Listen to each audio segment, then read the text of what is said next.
আমরা যারা বিবাহিত অপুরা আছি তারা কখনো আমরা স্বামীকে কখনো ছোট করব না। শত ঝগড়াঝাটির পরও স্বামী আমাদের খুব ভালো রাখার চেষ্টা করে। স্বামীর মতো কেউ আপন হয় না, সেটা আমি জানি।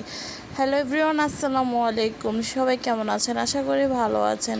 তো যতই বাবার বাড়ি আপনি যান না কেন, হায়েস্ট গেলে 5-6 দিন বা 1 সপ্তাহ বা 15 দিনই এরকম স্বামীর সাথে ঝগড়া করার পর, কিন্তু স্বামীর সাথে ঝগড়া করার পর সবথেকে বড় কষ্ট পাবেন আপনি। কেন জানেন?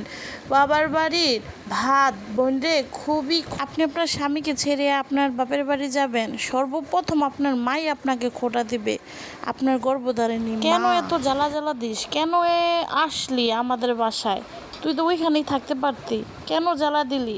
কিন্তু সেই মানুষগুলোই একদিন আপনাকে আপনার স্বামীর সাথে ঝগড়া হওয়ার পরে চলে আয়া পর, ছেড়ে দে, ওইখানে থাকার লাগবো না, ওর সাথে সংসার করার দরকার নাই, আমরা আছি না, আয়া পর পাগল। কিন্তু সেই মানুষগুলোই একদিন আপনাকে অনেক বড় বড় কথা শোনাবে, বুঝছেন? অনেক বড় বড় লেকচার দেবে। তাই বলছি, স্বামীর বাড়ির ভাতের চেয়ে বাপের বাড়ির ভাতের দাম অনেক।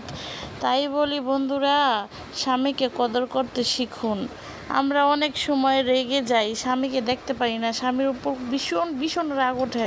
তখন মনে করি যে আরে স্বামীর ভাত খাবোই না, স্বামীর সাথে থাকা যাবে না। ওইটা অনেক বড় ভুল করি, বুঝতে পারছেন? আমরা ওই সময় আমরা মগা হয়ে যাই, কি করব দিশা পাই না। আসলে আমরা দায়িত্ব জ্ঞানহীন। হাজব্যান্ড কিছু বললেই তাকে ছাড়ি না, আমরা অনেক কথা শোনাই, তারপরও হাজব্যান্ডের কোনো কথা শুনি না আমরা। তারপর কিছু হলেই বলেই যে বাপের বাড়ি চলে যাবো, হাজব্যান্ডের আমরা অনেক ভয় দেখাই। কিন্তু ওই হাজব্যান্ড যে আমাদের মাথার মুকুট, সেটা আমরা এখনো বুঝি নেই। যখন হারাবো তখন বুঝবো।